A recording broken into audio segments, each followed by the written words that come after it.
If you look up tips on landscape photography composition, you'll quickly come across the big three: rule of thirds, foreground interest, and leading lines. These lines draw the viewer's eye into the image and onto the main subject. They can be subtle, like patterns of light and shadow on a hillside, or the waves breaking on the curve of a beach. Or they can be obvious, like a river, or, in this case, a road.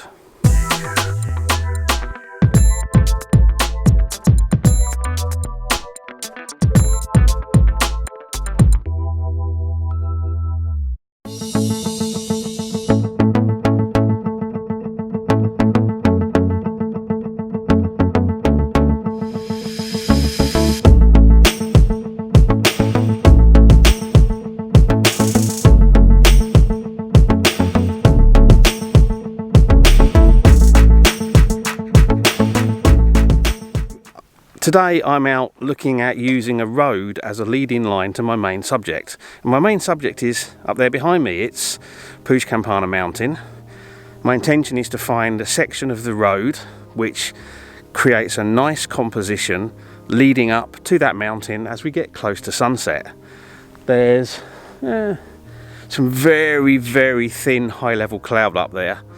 Whether it's going to hang around until sunset, I don't know. According to the weather forecast, it was supposed to get a little bit heavier leading up to sunset, but I'll believe it when I see it. But in any case, I'm still going to go and try to get the shot. And we'll talk about the composition and why I'm choosing to set the composition up the way that I am. I hope you enjoyed the video. If you do and you're not already a subscriber, then please consider hitting subscribe. And if you are a subscriber, thank you very much, I appreciate that. Okay, so while I'm heading off searching for my ideal stretch of road to make a good composition with the mountain, I thought I'd just mention that while I was walking up here, I spotted a scene that had nothing to do with leading lines. In fact, there isn't a leading line in sight, but I think it hopefully might make for a nice image. So I actually stopped and took a shot. So let's take a quick step back in time and have a look at that. Okay, I couldn't resist stopping for this scene. It's got nothing to do with what this video was supposed to be about, but I just was walking along the road and I looked across and I saw this and I thought, I've got to try and shoot it. What I've got across there behind me, down in the valley, there's like an open area. I can't even really make out what it is. There are a few buildings down there, like small houses, and then beyond that we've got this repeating row of ridges and haze going out. The sun's pretty low in the sky. We're still about an hour from sunset, but it's creating this bands of haze between each of the ridges, and it just looks really moody and atmospheric. It's actually quite a busy little spot here. There's vehicles coming and going. It's one of the sort of parking areas around here, but it was the easiest place to set up to get the view. 70 to 200 lens on, about 160, 165 millimeters, no filters, f11, focused on infinity and 1/50th of a second.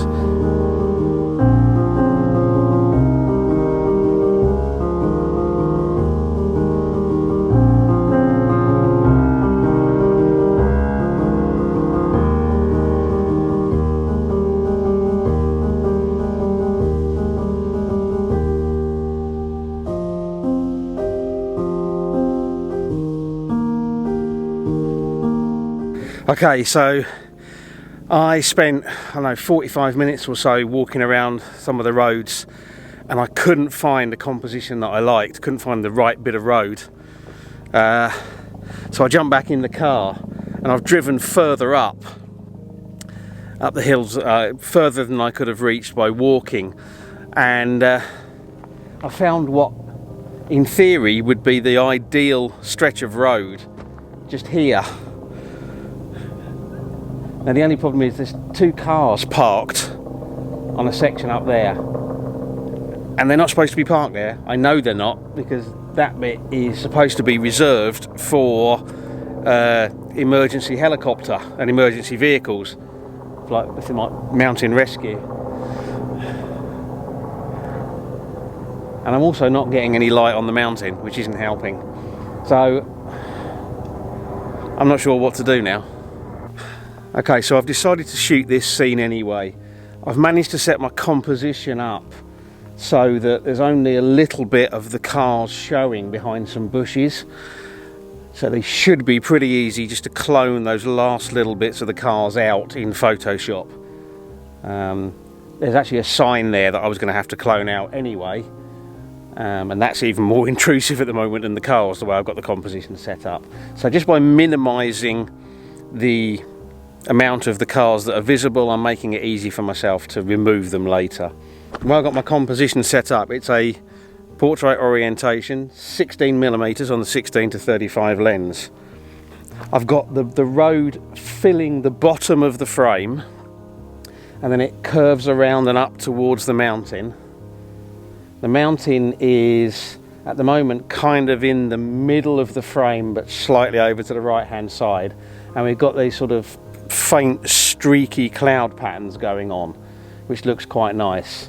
This will be cropped to remove some of the road in the foreground, but I don't want to tilt the camera up anymore because otherwise it starts to distort the shape of the mountain. I'm focused on the mountain, and because I'm at f11 and 16mm, that's sharp all the way through. F11 ISO 64. At the moment I've got 1/10 of a second. There's a little bit of light on the mountain now, but not a lot, and I don't think we're going to get a lot. The sun's going to be disappearing, over there behind me fairly soon. What I'm hoping it will do is leave some light on the top of the mountain, but drop the rest of the scene kind of into shadow.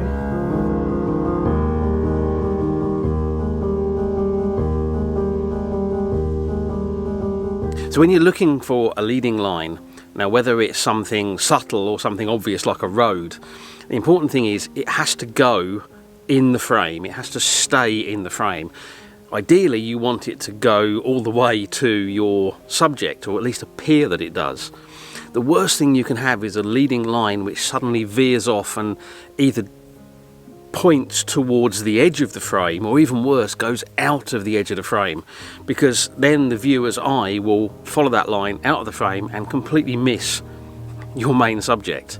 So I've set this composition up pretty carefully, because this road actually curves around and goes off towards the edge of the frame, but because there's bushes there, I'm actually able to block off that bit that's curving around and out of the frame, and then there is a path that goes off from the road and heads up towards the mountain. So the road kind of curves around, and then just before it goes off and disappears off towards the edge of the frame, the bushes block it, and then the path goes up towards the mountain.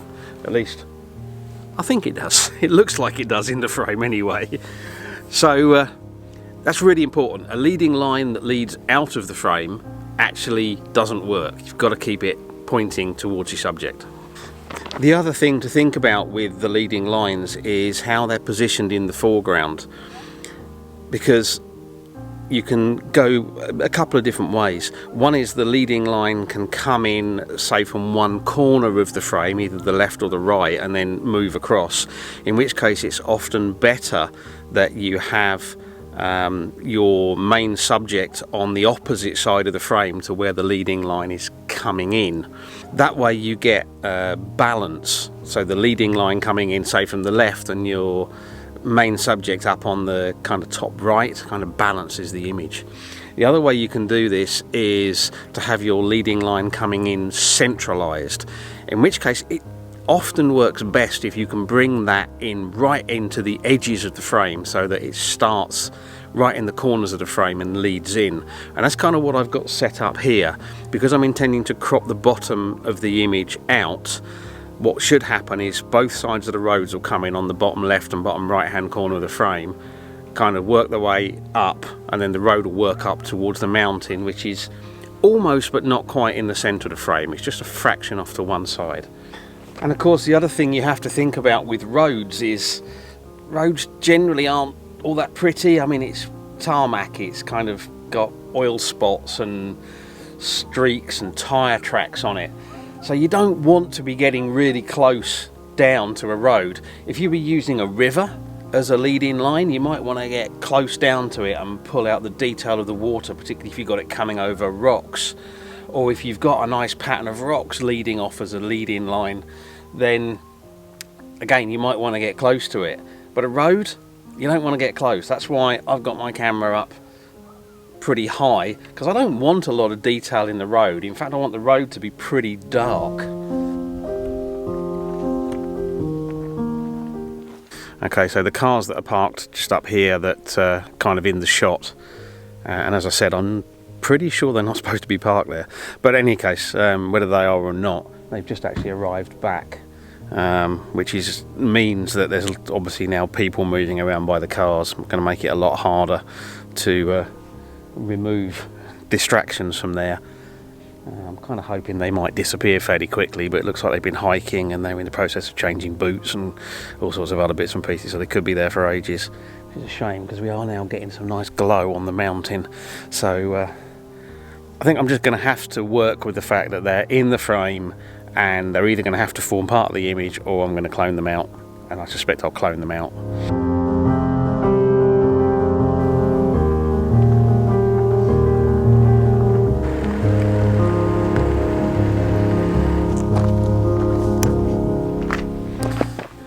Okay, so we've got quite a nice glow on the top of the mountain now, and a little bit of pink colour hitting the sky. One of the cars has just gone, and the other one, they're showing no signs of moving anywhere. But I don't think they're really small in the frame. I think I can clone them out pretty easily. So I'm hoping we might be able to salvage something from this, with any luck.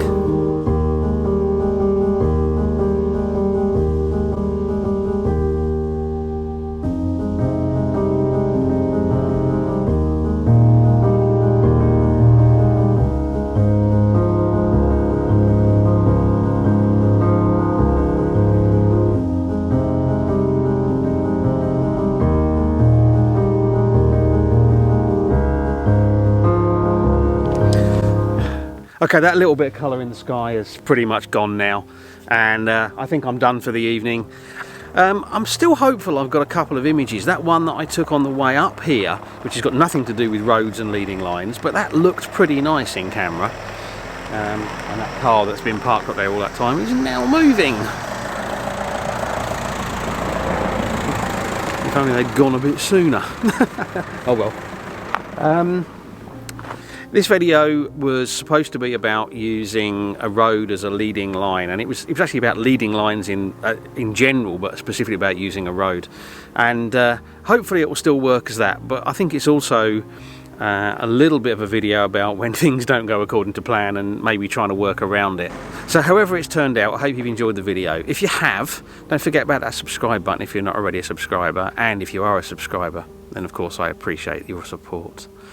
Likes and shares are always very much appreciated and very helpful in promoting my channel, and I'd love to hear from you. Let me know what you think, leave me a comment. And as always, I really appreciate you taking the time to watch, so thank you very much. And until the next video, which will hopefully go a bit more according to plan, bye.